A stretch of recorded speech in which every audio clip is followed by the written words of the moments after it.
Halo guys, apa kabar? Sekali lagi kita ketemu lagi di Ngopi di Kino. Oh lu diam aja bro. Aduh. Lagi nyari ini Dan kita masih dengan Bapak satu ini, Pak Hikmat nih yang... Ini jaraknya bisa jauh loh dari episode sebelumnya. Oh iya benar, nggak Ini apa-apa. Iya, yang bedanya cuma kacamata aku doang, tadi nggak kelihatan. Oh iya benar. Terang sekarang gitu aja. Ya. Kali ini kita akan bahas nih salah satu yang unik nih. Ya, kita akan ngomongin B-movie ya, yaitu film kelas B. Jadi film B itu sebenarnya apa sih? Maksudnya apa sih kira-kira yang orang-orang tahu tentang film? Apa bedanya film B sama film murah? Nah, itu menarik tuh. Kan kadang-kadang gitu nih. Iya. Orang kita suka gitu. Bikin film, terus dia bingung, Pak ini filmnya apa kan? Film buatan dia sendiri ya. Gue bikin apaan sih nih? Tuh begitu ada teman yang nanya, film lu mau kemana nih? Ini film gue film festival. Asik. Hei. Nah, kita ada yang kayak gitu kan? Iya benar. Atau kalau nggak begitu ditanya, ini film buat apa nih? Kok syutingnya gini? Film festival bro, lo nggak ngerti. Atau kalau nggak, ya kan gak ada duitnya. Oh indie. Film indie. Nah, apa bedanya? Film murah, film indie, film indie, sama film B. Film B, betul. Biasa ini. Nah, Gue bisa membongkar aib lu. Iya, ini konteksnya kan sebagai produser film yang diklaim B. Bukan sebagai kritikus ya, bukan? Sebagai produser, iya. Oh. Kemarin klaimnya kan Darah Nyanyi film B. oh iya benar. Karena gini, yang gua dengar nih, ada banyak beberapa mungkin filmmaker ingin banget bikin film A, tapi karena gagal menjadi film B. Nah, iya kecelakaan. Kayaknya ada beberapa gitu dan Untung gue selalu pengen bikin film D. ya ada juga yang Kecelakaan juga, parah. ada juga. Jadi makanya Kejungkal, itu kita harus cek juga sih, maksudnya film B. Ada yang benar-benar emang buat sengaja, yaitu film B gitu. Gue emang mau bikin film B gitu. Jadi emang sengaja di konsep. Nah kalau kayak Tarantino kan sebenarnya dia gayanya film B tapi dengan produksi yang gede kan. Jatuhnya film A juga ya nggak sih jatuhnya? Iya. Kalau Tarantino itu biasanya juga, dan kadang-kadang kalau konteks lokal misalnya Joko Anwar ya. Jadi Tarantino maupun Joko Anwar adalah penonton film B yang nggak pernah bikin film kelas B. Dia selalu kelas A. Tapi apa itu film B? Ya mungkin film B adalah film yang B aja. Kalau Letterboxd tuh pokoknya 3,5 udah top lah gitu ya. Terus kalau dikasih 1 tetap pengen nonton, anjing 1 gitu bintangnya atau setengah kan. Nah itu yang apa namanya B aja deh gitu ya. B aja secara mutu, tapi secara happiness mungkin funnya oke. Mungkin, tapi gini. Kalau dari sejarahnya sih film B memang belum diartikan sebagai estetik, walaupun kemudian nanti jadi estetik. Jadi sebenarnya itu masalah strategi marketing. Dalam arti gini, dulu waktu Golden Age of Hollywood tahun 30-an itu ada mekanisme bundling. Kalau lu beli bioskop gue beli studio jualnya 2. Itu kalau di vinyl tuh ada side A, single tuh ada side A, side B. Yang diputar banyak di radio tuh side A. Biasanya yang produksinya sungguh-sungguh. Nah di film juga gitu, double bill gitu. Jadi ada kayak gitu. ada. Nah film kelas A bintangnya super bintang itu superstar, yoi sutradara papan atas dijual barengan sama. Jadi ini sistem yang berkembang di studio Hollywood, ini era studio yang kemunculan pemapanan 6 studio besar di Hollywood yang disebut Golden Age yang berakhir tahun 50-an lah gitu ya. Nah double bill ini yang side B-nya film murah, biasanya produksinya cepet, bisa di bawah 10 hari, 5 hari gitu kan. Efektif sekali jadinya, tapi pokoknya... Kayak di Indonesia tuh ya? Exactly, jadi itu... Di bawah 10 hari Indonesia banget itu. Iya, tahun 90-an ada film yang 3 hari kan. Ada, 2 hari ada. Jadi ekspektasinya ada 2 hari. Gue pernah ikut. Film panjang loh, bukan film pendek juga lama. Temen gue syuting 48 jam nonstop.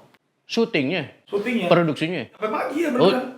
Nah, Iya beneran. begitulah. Makanya 2 hari tapi sebutnya. Nanti kita gali lagi yang film B. Tapi yang awalnya kayak gitu tahun 50-an praktik double bill itu kemudian berhenti. Tapi kadung disebut ini film B.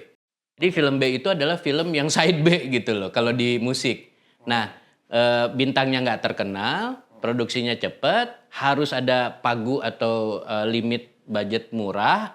Karena kan dia cuman ikutan tapi si studio bisa dapat untung banyak karena orang dipaksa beli. Kalau lu mau beli film kelas A ini lu ngikut nih yang B. Itu satu paket.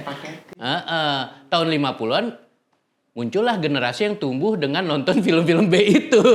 Jadi estetikanya wah kok seru ya, fun. Misalnya Ed Wood. Iya kan? Plan 9. Jadilah banyak. Dan apalagi di Amerika kalau kita melihat sejarahnya Amerika gitu kan. Tahun 50-an trennya apa? Kalau film-film besar musical. Ya, tentu kan Fred Astaire segala San Jose kan tahun 60-an ya, tapi 60-an ya. Fred Astaire atau apa itu kan ya 60-an juga tapi 50-an Singing in the Rain gitu kan. Nah, itu kan khas Hollywood waktu itu yang kemudian diadaptasi oleh India. Jadilah India itu pokoknya mau dihukum mati juga nyanyi kan.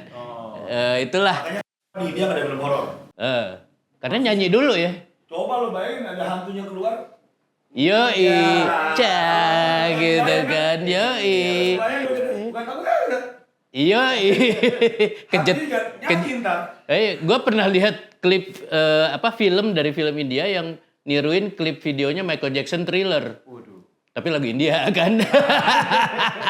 Seru banget. Superman juga kan ada kan? Ada. Batman juga kan. Kadang-kadang nyampur-nyampur. Nah, di seluruh dunia kemudian terpengaruh Hollywood. Kalau di India jadi musicalnya diambil dan bertahan sampai sekarang.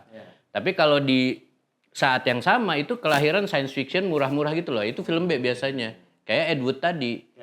Salah satu film yang secara universal tuh maksudnya konsensus banyak orang. Selama sekian dekade 10 film terburuk sepanjang masa. Nah, itu biasanya film Ed Wood. Ed Wood itu continuity-nya nggak dipikirin. Kagak iya. Misalnya nih, scene-nya nih di dalam sini karakternya pakai baju hitam gitu. Kan scene selanjutnya yang di luar situ bisa dikerjain besok berapa hari kemudian kan? Iya, lupa. Tapi nggak ada. Udahlah nggak ada yang perhatiin. Itu Bodoh amat. kuning beneran di luar. Tapi spirit bodoh amat itu justru jadi ada kegembiraan gitu ya. Tapi anyway sama aja masalahnya harus murah. Dan kemudian outlet pemutarannya itu kemudian berkembang 60 terutama tahun 70-an itu dia yang disebut kalau di Amerika grindhouse.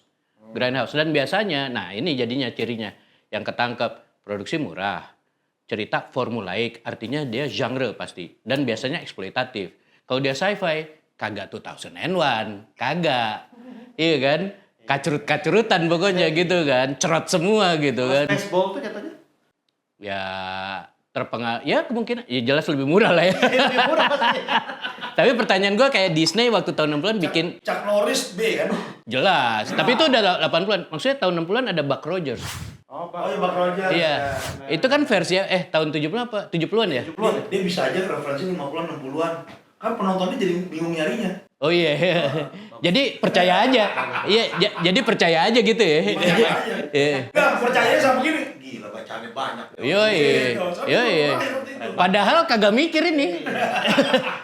Otak gua di tenggorokan ngomong aja gitu. Jadi ya kan gak ada yang tahu ya, biarin aja orang dulu. Nah, tapi gitu kan kalau di Amerika nih masih nih. Tahun 50-an 60-an beredar tuh moda produksi murah gitu juga dan mengarah kepada genre yang banyak berkembang di Hollywood. Misalnya di Hollywood. Misalnya kayak tahun 40-an, 30-an, 40-an, 50-an film cowboy. Ya iyalah ya Amerika film cowboy ya enggak? Iya benar. Tato Itali bikin spaghetti cowboy. Terus bintang kagak lakunya yaitu Clint Eastwood di Amerika kagak laku. Jadi bintang. Iya kan? Oh, besarnya dari sana kan? Besar di sana. Tapi karena dia memperlakukan film murah sebagai estetikanya sendiri, lalu kemudian jadi tuh film masterpiece. Paling tidak dianggap masterpiece sama orang sekolah film. Padahal orang demen aja kali ya. Wah gila anjing, ceweknya seksi. Ya, padahal pas nonton begitu udah kuliah film kan harus, ini musiknya begini, ambilan kamera gitu jadi klasik. Gitu. Musiknya Morricone tapi. Oh iya sih emang. Tapi kan dulu itu kan musik live. Iya. Muzak. Orang cuma siul-siul doang kok. Iya, Berapa hari dengerin Tulelulelut. film ada 5, siul semua model. Iya, Zoom mata gitu kan ada zoom. tapi kan jadi kayaknya setelah sekian dekade masuk ke Amerika dibahas, dikaji, ditonton ulang, jadilah dia kanon.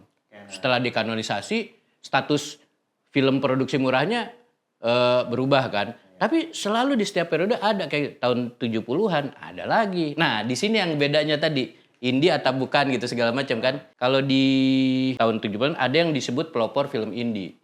Ada kayak yang filmnya siapa? Filmnya Jack Nicholson itu.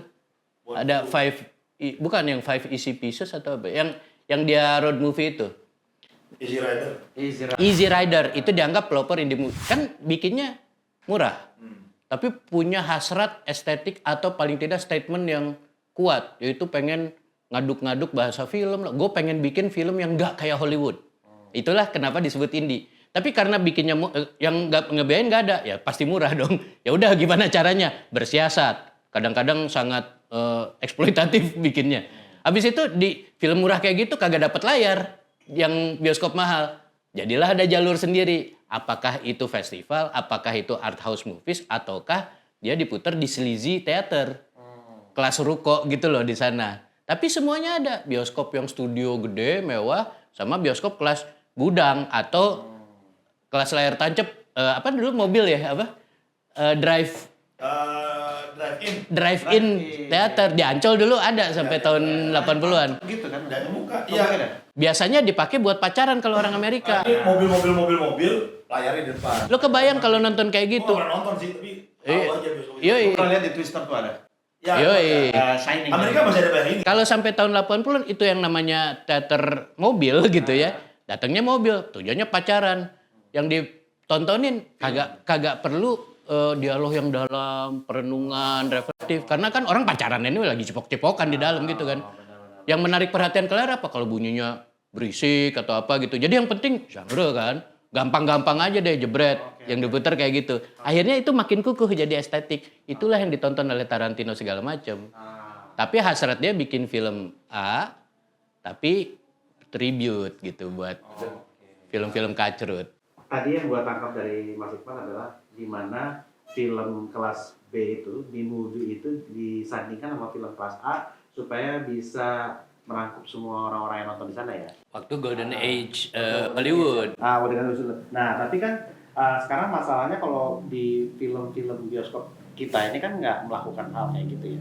Jadi kan begitu Golden Age-nya berakhir, berkembang jadi estetika tersendiri, banyak orang tumbuh dengan nonton film B dan A, dan kemudian ada kanonisasi film B, beredar juga pengaruhnya ya, tersebar pengaruhnya juga ke India, ke Italia, ke Hong Kong, ke Indonesia sebetulnya, kemudian Asia Tenggara lah ya. Kemudian kan tumbuh generasi pembuat film yang pada tahun 70-an kalau di Amerika lagi, balik ke Amerika lagi ada Easy Rider yang itulah indie. Nah, itu bedanya dengan Roger Corman, itu film B. Apa bedanya? Indie dia bersiasat biaya produksi untuk menggolkan estetiknya. Sementara kalau film B estetiknya menyiasati ekonominya, desain produksinya. Jadi Roger Corman itu terkenal dengan sangat efisien produksinya, dia bisa hitungannya cespleng dan dia tidak ingin masuk ke blockbuster.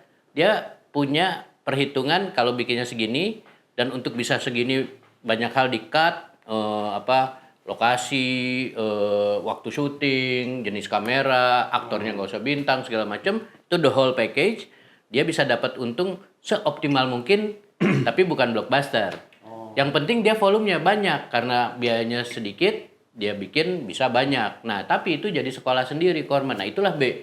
Jadi B masih mengikuti desain produknya. Jadi memang pas dirancangnya ini produk murah dan nggak apa-apa kalau kelihatan murahan. Sementara kalau kayak Easy Rider dia struggle karena nggak punya dana untuk visi estetik kayak gitu. Jadi dia menyiasati produksinya. Jadi kalau film indie biasanya ya memang sama-sama murah. Dan gue nggak tahu ya murahan atau nggak, banyak juga film indie yang murahan juga looks-nya gitu kan. Tapi kalau yang satu mungkin murahan karena kepaksa ya, film indie, art dan art house gitu.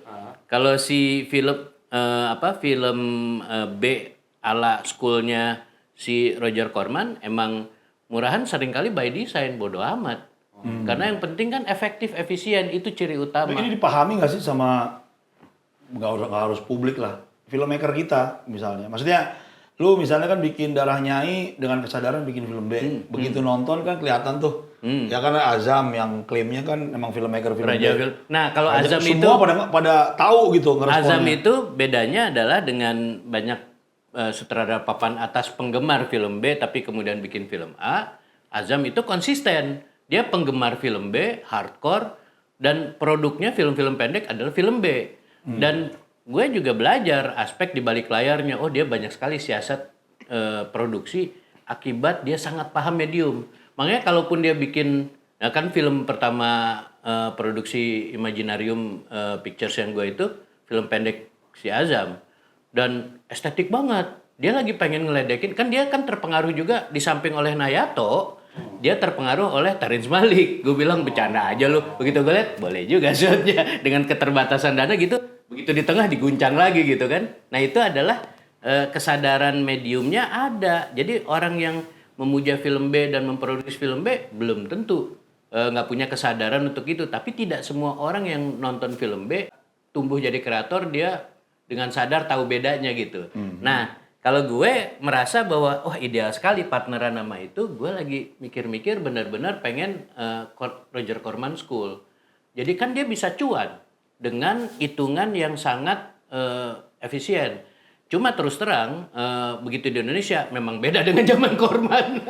Ada banyak variabel yang nggak ada di zaman Corman, ada di kita gitu kan. Misalnya faktor bioskop, distribusi, dan sebagainya. Makanya banyak nih film horor-horor kita nih yang ya dengan segala hormat ya, yang ternyata nggak bagus, dicelain, bahkan reviewer mencela itu dibikin by design jadi film B atau enggak? Enggak sih kalau bukan sebegini-begini nih. Kebanyakan kayak nggak terima gitu. Oh, enggak, soalnya gue melihat misalnya, apalagi de facto misalnya kalau yang film, kan soalnya gini ya, bagus itu apa? Kalau gue kan dari awal udah mempertanyakan, bagus itu gendut ya? Nah, itu dia kan, bagus itu jangan tetangga kita, Iya, temen ngeronda gitu makan. kan. Tapi kalau di film emang bagus tuh apa sih? Film Garin Nugroho kan dibilangnya jelek oleh kritikus Indonesia, simply karena nggak nyambung bahasa visualnya. Bukan merendahkan kritikus, tapi merelatifkan aja gitu. Emang bagus itu apa, jelek itu apa gitu. Oh, jadi Garin waktu itu sempat dibilang jelek? Oh, sampai sekarang juga selalu ada yang yakin bahwa filmnya mungkin gambarnya dibagi. indah, ceritanya jelek. Padahal itu filmnya bukan gitu. Film-film festival. Film festival juga gitu. Tapi Film Garin film festival. Tapi tahun 90-an sering dianggap sebagai film gagal oleh kritikus Indonesia. Dan nggak apa-apa, nggak masalah. Tapi ini berarti alat ukurnya apa gitu kan. Nah maksudnya gue berangkat dari situ, emang bagus apa? Sekarang misalnya gini, orang tuh, ini hubungannya sama cara pikir kita nih.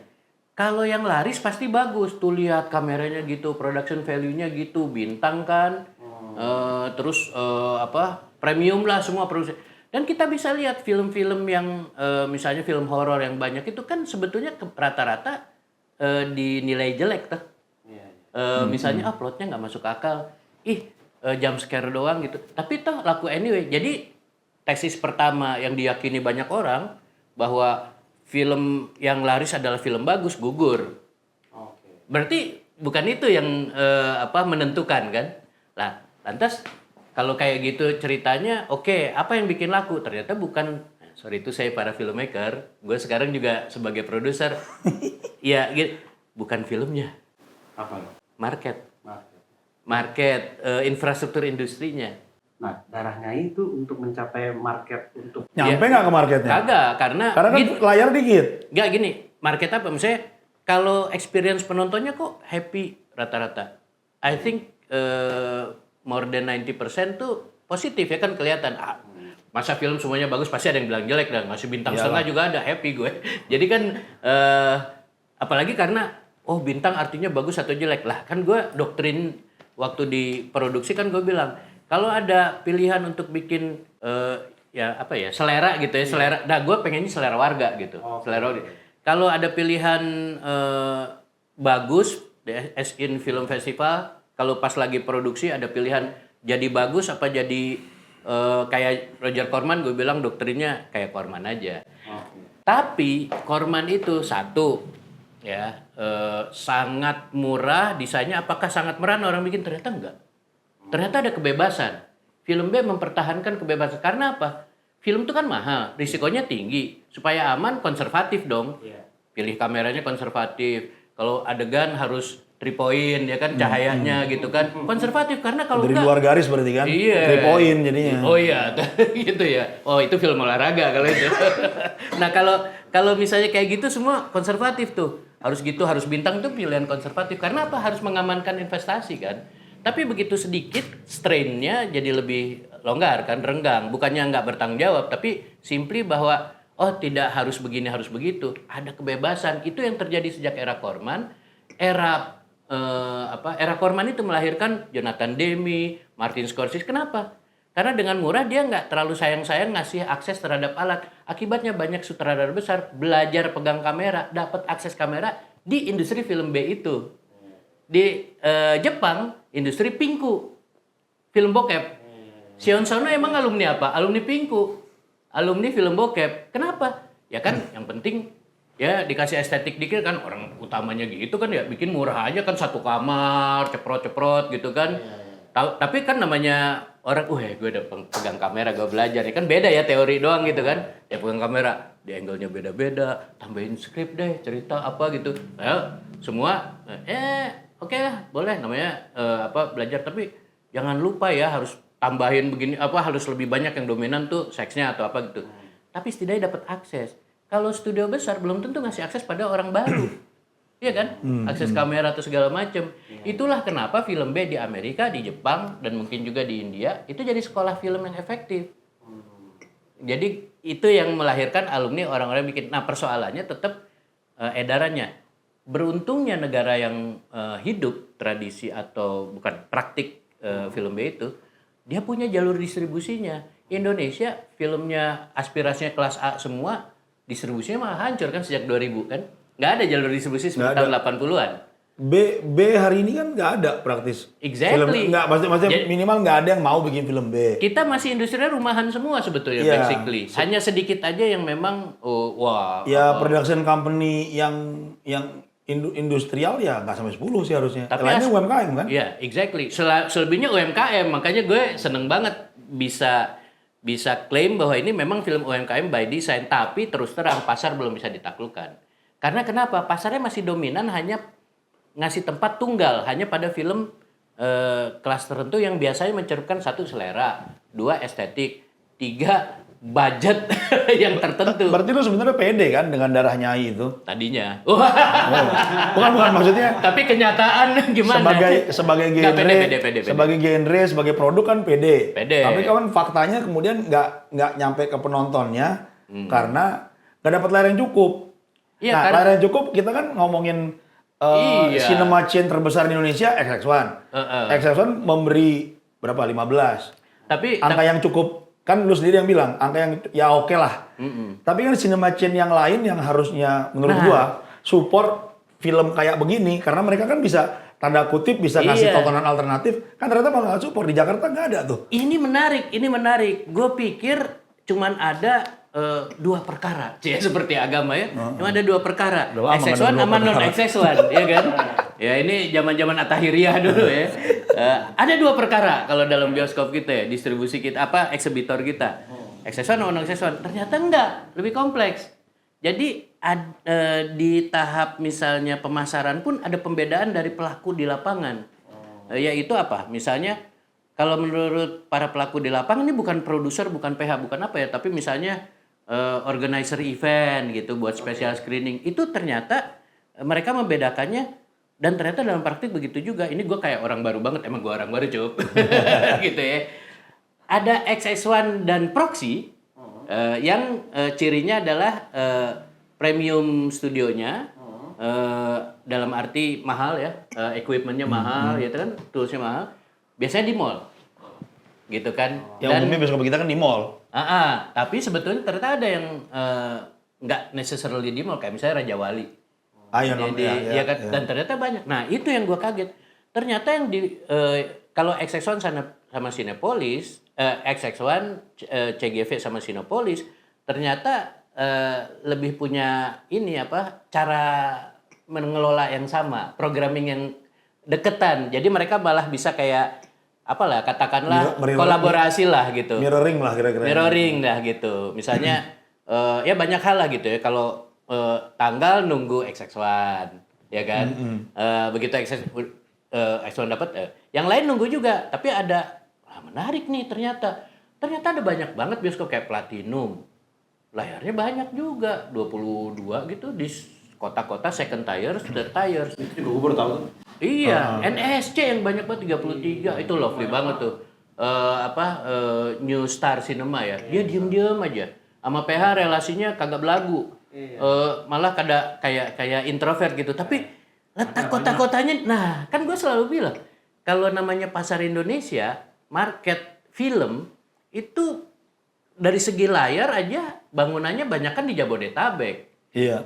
Begitu Jabodetabek misalnya udah nggak terlalu ngambil film lagi, ciong dong. Sementara potensial marketnya kan ada di seluruh Indonesia. Contohnya misalnya film Itu Saranjana. yang ngedit mesti ngasih penjelasan ciong artinya Oh, apa? iya, Subtitle. Ada cuan, ada ciong. Nah, gitu kan. Nah, ciong nyungsep. Rasanya begitulah minimal. Nyungsep gitu ya. Nah, itu ada film-film yang actually work-nya di second tier atau bahkan di luar Jawa loh.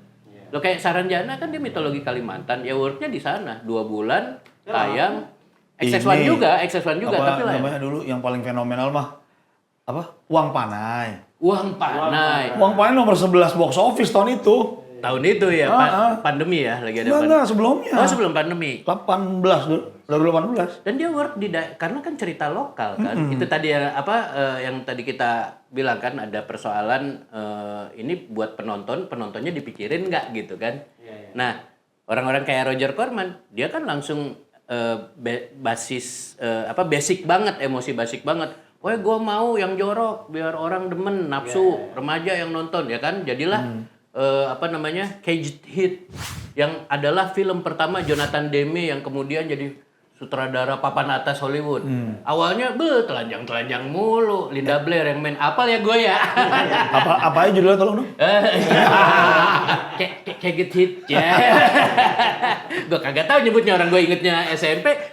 Berhubung diam-diam gue nulis kan, jadi gue kagak tahu pronunciation-nya. Namanya kan ini dulu film apa? Semi. Jadi Gitu. solusinya gimana nih untuk ada masalah apa? Gue harus solusi. Soalnya solusi Iya. film BB apa kita Kita- harus bikin bioskop baru kah? Nah, Ya soalnya di daerah kan akses bioskop susah. kan Memang ada kan kita pernah ngobrol tuh Iya, ada bioskop lokal. Nah, tuh itu kira-kira. lucu, emangnya XX1 bukan lokal. Nah, iya makanya. Nah, XX1. Oh iya. Gue ingat dulu lagi sama temen di mana? Di London kalau nggak salah. Lagi lihat itulah tuh Odeon apa gitu segala macam. Kurson. Tiba-tiba dikasih pertanyaan gini. Kalau 21 itu grup dari mana ya? Oh, Jalan Tamrin 21. kantornya ya. Kantor kan itu kan nomor 21. Iya. Nah, Nah, balik lagi bioskop lokal tuh. Nah kan sebetulnya jadinya pembagiannya ada yang bilang gini, ada bioskop beneran nih yang semua infrastruktur industri itu memang main di situ. Ada yang disebut bioskop lokal tadi atau indie. Nah itu ternyata banyak banget dan semestinya lebih banyak.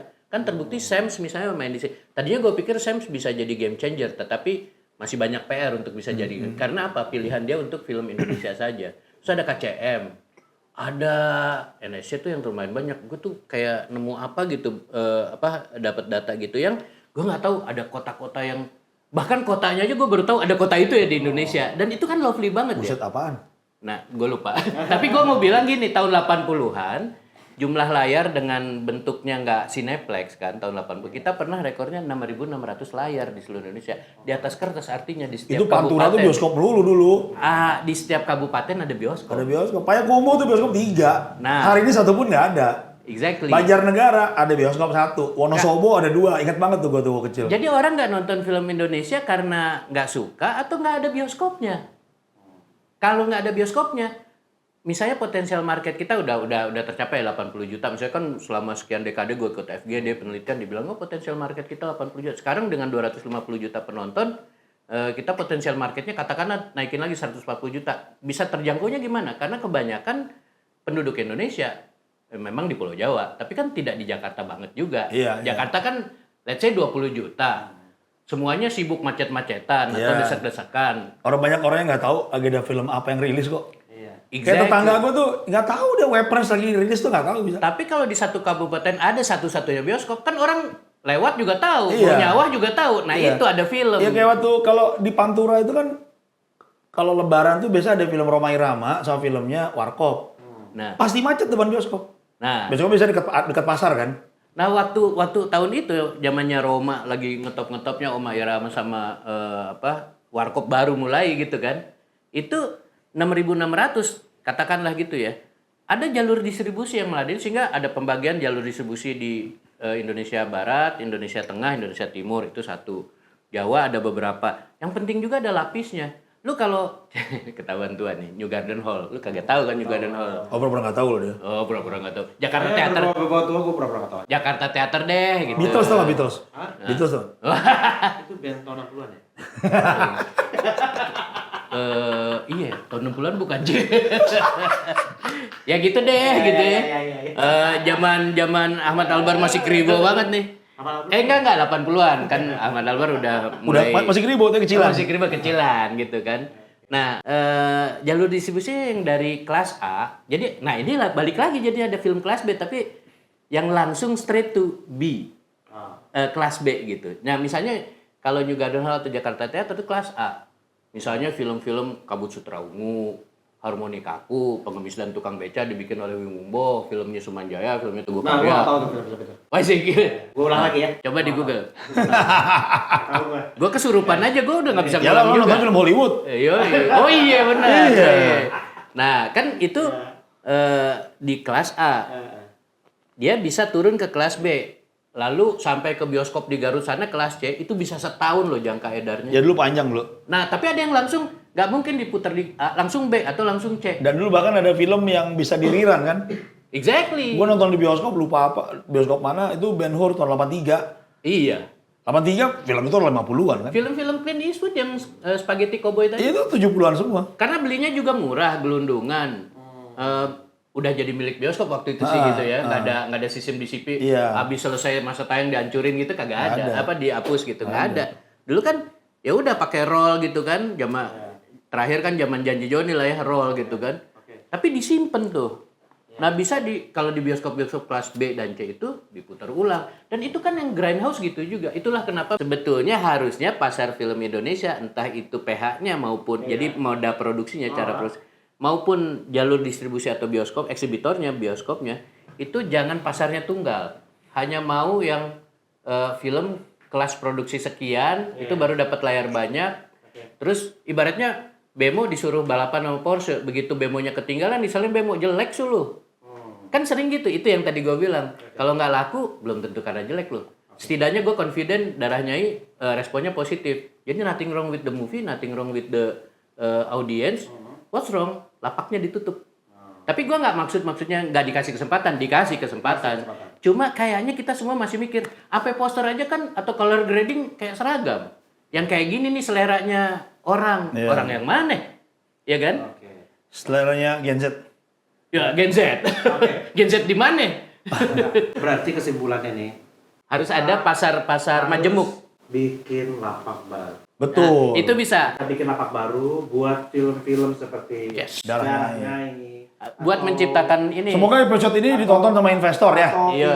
film gue Amin. juga yang belum rilis. Nah. bisa dapat tempat. Kayaknya pas tayang udah rilis. Asik. Gitu. Enggak maksud gue harus ada pasar majemuk jangan Iya. tunggal dan kita ciptakan bareng gitu. Ayo kita akan bareng siapapun investornya. Mari kita wujudkan. Kalau Filmmaker bisa. masih siap, penonton siap. Iya, Cie, kita hidup gue jualan bioskop banget, kan? lokal dulu tuh dekat rumah gue tuh ada tuh bioskop Cempaka, Ih. Senen, Yoi. Grand. Nah, gitu. Itu filmnya cuma film Indonesia, sama film Hong Kong.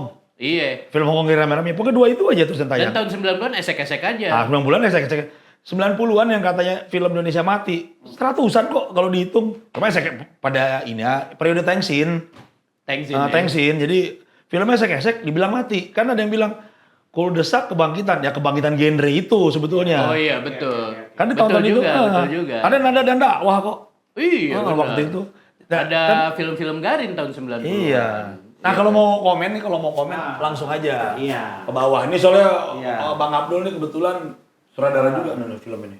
Oh, ini dong. Lihat nih. Ada action figure-nya tapi filmnya belum ada. Bukan, Filmnya ada, belum rilis. Bukan, filmnya udah ada, bioskopnya belum ada. Makanya, Oke. lu abis film kayaknya mendingan jadi pengusaha bioskop aja, iya, men. bisa. Kita ciptakan pasar majemuk. Oke, sekali lagi thank you banget Mas Iqbal udah hadir di sini, dan teman-teman kalau misalnya mau komen atau like atau jangan lupa subscribe juga, yaitu di Ngopi di Kino ini, dan kita pastikan kita akan kasih sesuatu yang lebih seru lagi di episode berikutnya. Oke, see you guys.